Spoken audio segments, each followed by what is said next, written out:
Hey everyone, ready to jump into the world of Warren Buffett? We're taking a deep dive into Glenn Arnold's Deals of Warren Buffett. Oh yeah, this book's great.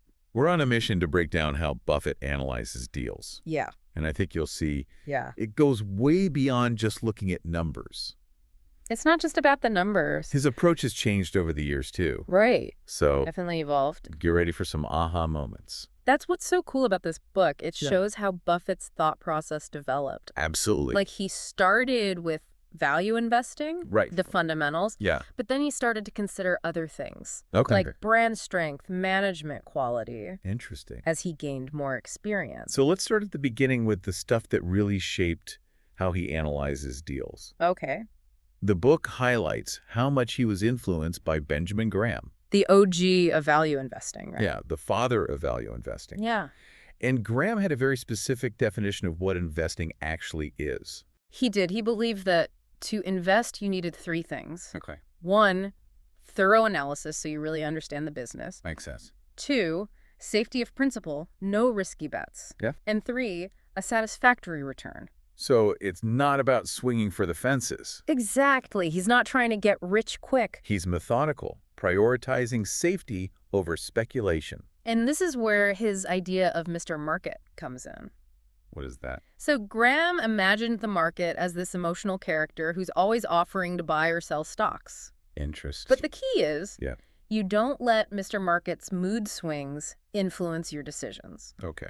You do your own research, you figure out the real value of a company, Right. and only then do you decide if Mr. Market is giving you a good deal. So don't get swept up in the hype. Right, you got to stay disciplined. And the book has a great example of this in action. Does it? Yeah, a young Buffett, just 20 years old, Oh, he was young. becomes interested in Geico, an insurance company. Okay. He's so eager to learn more about it. Yeah. He takes a train to Washington, D.C. on a Saturday to go to their headquarters. Wow, talk about dedication. But was it just random curiosity, or was there something specific that drew him to Geico?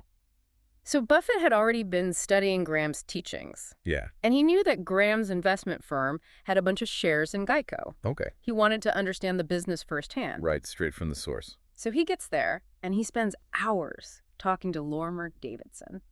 Who's that? This guy was an insurance expert who handled Geico's initial public offering. So he was getting a pretty good perspective. Insider info. Right? Exactly. Yeah. And from those conversations, Buffett identified two key advantages that Geico had.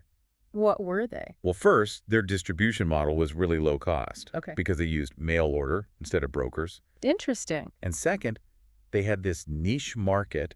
They focused on government employees who, statistically speaking, are safer drivers. Makes sense. So that's the in-depth analysis that revealed a great opportunity. So he saw potential in Geico even at a young age. Yeah, he did. He bought 350 shares, Wow.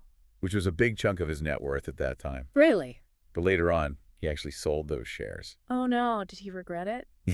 Years later, he admitted that selling Geico was one of his biggest investment mistakes. It happens. If he held on to those shares, they would be worth a fortune today. You got to learn those lessons, though. It must have been tough.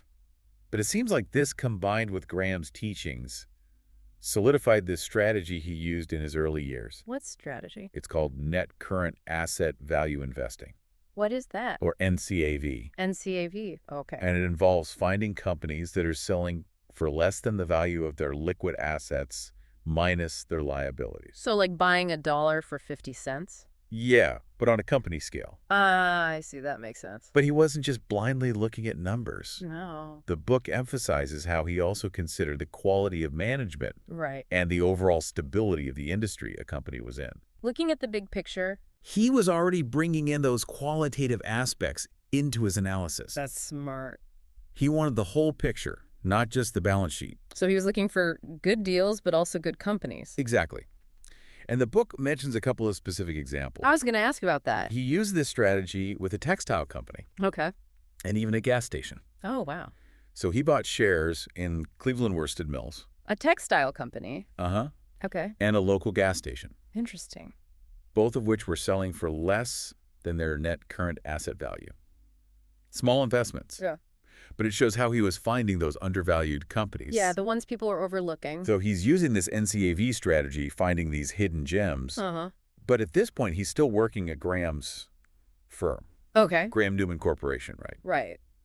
And this is where we see his analytical approach start to change. How so? One of the best examples is his deal with Rockwood & Co., a chocolate bits maker. Chocolate bits? That sounds interesting.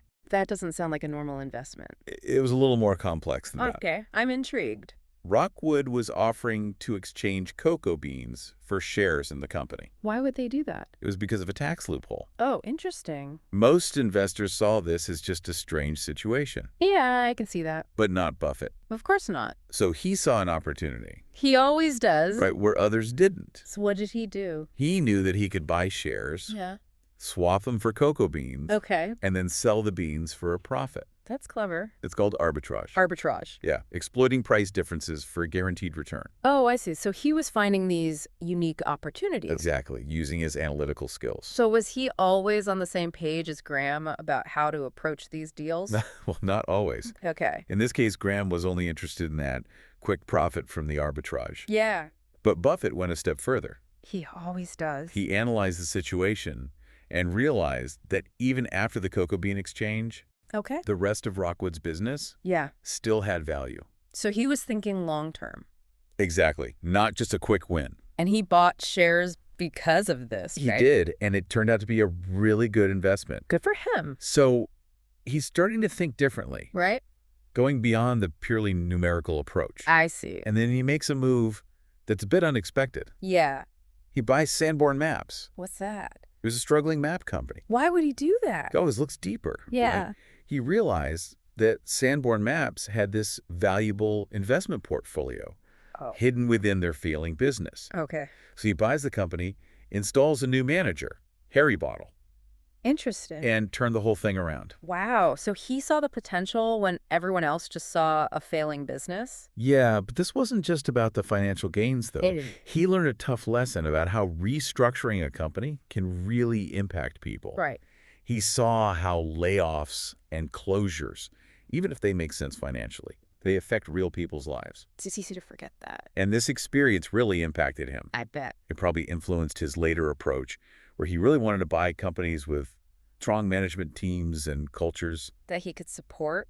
Yeah. It's a good reminder that even the best investors are still human.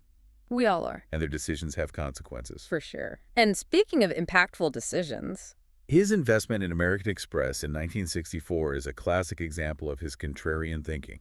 I remember this one. And his long-term vision. Right. So American Express was facing a pretty big scandal at the time. Yeah, it involved fraudulent warehouse receipts. Yeah, that's bad. Most investors were scared. I could see why. And they were selling their shares. Yeah. But Buffett did the opposite. He did. What did he do? He saw an opportunity in the chaos. That's classic Buffett. Instead of panicking, he analyzed the situation. Yeah. And he figured out that the scandal, while bad, it didn't destroy their core business or their strong brand reputation. It was a setback, not the end. A temporary setback. Yeah. He saw that the market was undervaluing American Express because everyone was afraid. Okay. And he took advantage of that. So what did he do? He bought a ton of shares in the company during the dip. Wow. Betting on their recovery. That's brave. And it was a brilliant move. Paid off big time. That takes guts. And it brings us to one of the biggest deals in his career. Oh, yeah. This is a big one. Taking control of Berkshire Hathaway. Okay. It was a struggling textile company in 1965. But textiles were on the decline. That's right. Why would he buy that? At first, he thought of it as a cigar butt investment. What does that mean? He thought there was still some value he could squeeze out, and then he would liquidate the company.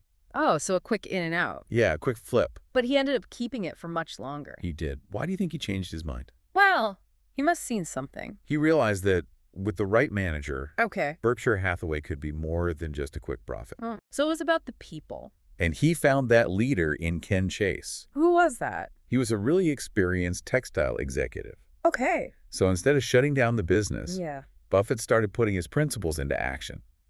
Like what? Delegating responsibility. Right. Incentivizing performance. Okay. And building a positive work environment. Makes sense. Seems like he was moving away from just buying and selling companies. Yeah. Towards building businesses for the long term. So a long-term vision. And this shift toward long-term value becomes even clearer with his acquisition of National Indemnity Insurance. I've heard of this one. In 1967. Okay. This is what really started his massive insurance empire. Insurance is a big deal for him. And this is another example of Buffett's patience. Okay. And his relationship building skills. He had been interested in national indemnity for years, but he waited for the right opportunity. Playing the long game. And built a relationship with the company's founder, Jack Ringwalt. So when Ringwalt was ready to sell, Buffett was there. He was there ready to make a deal. So it wasn't a hostile takeover? No, it was a partnership they both wanted. What did he see in national indemnity, though? He was drawn to their specialization in non-standard risks. What does that mean? The things other insurance companies wouldn't touch. Okay. This gave them a competitive advantage. I see. They could charge higher premiums for taking on more risk, which could lead to higher profits. He was finding opportunity in a niche market. Like with Geico and government employees. Right, finding those little pockets. But not every deal was a home run. Oh, no. Did he have some flops? He had a less successful experience in retail. Retail stuff. With Hochschild Kohn. Never heard of it. It was a department store chain. Okay. He and Charlie Munger, his partner, his longtime business partner, invested in it through their diversified retailing company. Interesting. But they ended up losing a little bit of money. Even Buffett makes mistakes. Everybody does. So what happened? Why didn't this one work out? It was a lesson learned about how hard retail can be. Yeah, it's really competitive. You have to be ready to change all the time. Constantly adapting. They realized they focused too much on the numbers and didn't understand the retail world enough. Even the best investor can miss sometimes. He didn't let that stop him, though. What did he do next? He bounced back by acquiring Associated Cotton Shops. Another retail company. It was a successful dress shop chain. Okay. This was in 1967. Got it. And this deal shows how he could just let businesses run themselves. Hands-off approach. He saw Associated Cotton Shops was doing well already. Yeah. So he brought in the existing manager, Benjamin Rosner. Okay. And basically let him keep doing what he was doing. Trusting the experts. He didn't feel the need to micromanage. Did it work out? It did. Associated Cotton Shops thrived under Buffett's ownership. That's impressive. He was good at finding solid businesses and empowering the people running them. That's smart. And then he moves into banking. Banking. Yeah, with Illinois National Bank and Trust. Okay. This was in 1969. So why banking? He saw how efficient the bank's operations were. Okay. And the strong management under Eugene Abegg. So good management was key. And it proved that solid management, combined with a strong business model, creates value. Makes sense. It's like he was putting together a team of all-star managers. I like that analogy. But his next move, See's Candies in 1972, seems a bit different. See's Candies? Yeah, a premium chocolate company. Okay. Not a typical value play. What made him buy a candy company? Well, this is where we see how much Buffett's thinking had changed. Okay. He's going beyond just numbers and realizing the power of brands. The brand name. What we could call economic goodwill. So he was willing to pay more for a company with a good brand. And loyal customers. That's interesting. He saw See's Candies had incredible brand loyalty. Yeah, people love See's. And they could raise prices without losing customers. Wow, that's valuable. He recognized that some businesses are worth more than just their assets. More than the sum of their parts. So he was thinking about customer behavior and brand loyalty. As part of his analysis. Yeah, it wasn't just balance sheets anymore. So did this influence his other investments? It did. It became super important in his later choices. Makes sense. He wanted companies that could beat the competition and stay profitable for the long haul. That makes sense. And this was also when he was building up Berkshire Hathaway's insurance business, right? Right around the same time. He was buying more insurance companies. Yeah. And building a float. Like, remind me what a float is. It's the money from premiums that he could invest while waiting for claims. So how did insurance become such a big part of his strategy? It was like creating a self-funding investment machine. Wow. His insurance companies were making money. Right. And he could use that to buy more companies. That's brilliant. It fueled Berkshire Hathaway's growth. So he wasn't just buying any insurance company, right? Oh, no. He was picky. What was he looking for? Companies with a history of making money. Okay. And a careful approach to risk. Makes sense. He really understood insurance. He was making calculated decisions, not risky bets. And his partnership with Charlie Munger really took off around this time, too. It's a dynamic duo. They were working together, yeah, sharing ideas, shaping Berkshire Hathaway. I can see them just brainstorming. They had this synergy. Yeah. They challenged each other. That's important. Munger brought a different perspective to the table. And a sharp wit. Yeah, he was quick. So they were the ultimate team. Let's pick up where we left off in the next part of our deep dive. Sounds good. We'll see how he built his empire and made Berkshire Hathaway the giant it is today. Can't wait. So we were talking about Buffett bringing all his companies together under Berkshire Hathaway. Right, consolidating everything. It wasn't just about making things simpler. No, it was strategic. He was building a powerhouse for future acquisitions. Makes sense. And by the early 1970s, Yeah. he had a ton of cash to work with. But the market was kind of crazy at that time. Irrational exuberance. That's what he called it. Prices were inflated. Must have been tempting to make some big moves. You'd think so with all that capital. Did he get caught up in the frenzy? No, that's where his discipline comes in. The patience? He wasn't going to jump into anything. So smart. He knew the market was overheated. And he waited. Waited for the right moment. For those deals that were too good to pass up. When Mr. Market blinked. So he was biding his time. Letting things cool down. But he wasn't just sitting around, was he? Oh no, he was always working. What was he doing? Analyzing companies, learning about different industries. Okay. Building relationships. Getting ready. He was preparing for the next phase. Doing his homework. So that when the time was right, Yeah. he could strike. And that time came in the mid-1970s. The market took a dip. Did he take advantage of it? Absolutely. Those overpriced companies suddenly looked a lot better. Yeah. And because he'd done his research, Right. he knew exactly what he wanted. He was ready. He had the money and the knowledge. To make some serious moves. It's like waiting for the best sales. You mentioned that he increased his stake in the Washington Post company during this time. That's right. Was that one of those strategic moves? It was. Everyone else was panicking, Selling their shares. trying to get out. But Buffett is buying more of a company he believed in. He saw the value. So he was doubling down, showing real confidence in the Washington Post company. He wasn't just buying low, though. What else gave him that confidence? Remember, he's a long-term thinker. Right. He doesn't get rattled by short-term changes. He saw the bigger picture. The Washington Post had a strong brand, a great market position. And Katharine Graham was a fantastic leader. He trusted her. So he believed in the fundamentals of the business. And the leadership. But he was also looking ahead, wasn't he? Oh, yeah. He saw potential for growth. Beyond newspaper. Television, other media. He was thinking decades ahead. It's amazing how Buffett's approach has changed over time. Right, from those early days of looking for undervalued companies. To considering all those qualitative factors. Some brands, the management teams. And what really stands out to me Yeah. is his long-term perspective. He's in it for the long haul. He's not trying to make a quick buck. He wants to build something that lasts. And he thinks about the impact on the businesses he invests in. Right, not just the profits. The communities they're part of.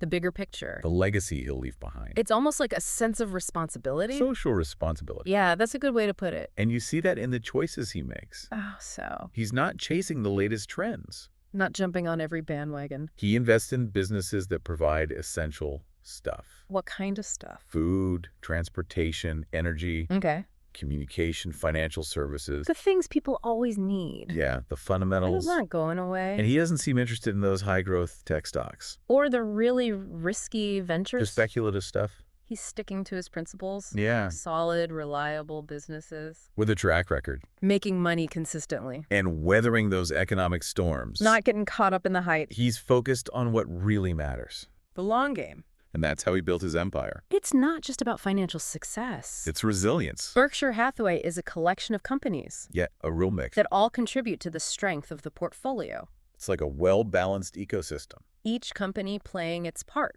Supporting the others. That's what makes Berkshire Hathaway so powerful. It's not just picking stocks. It's about building a network Of interconnected businesses. that creates this lasting whole. And it's all guided by his deep understanding of how businesses work. His ability to spot great managers. And his commitment to doing things the right way. He's more than just an investor He's a leader who people trust. and admire. His story is inspiring. It shows that you can achieve incredible success. Without compromising your values. It's about those core principles. Thorough analysis. Patience, quality businesses, Strong competitive advantages. and respecting the people who run those businesses. He's a great example for anyone who wants to build a successful business. Or make smart investments. His journey proves that it's not about secret formulas.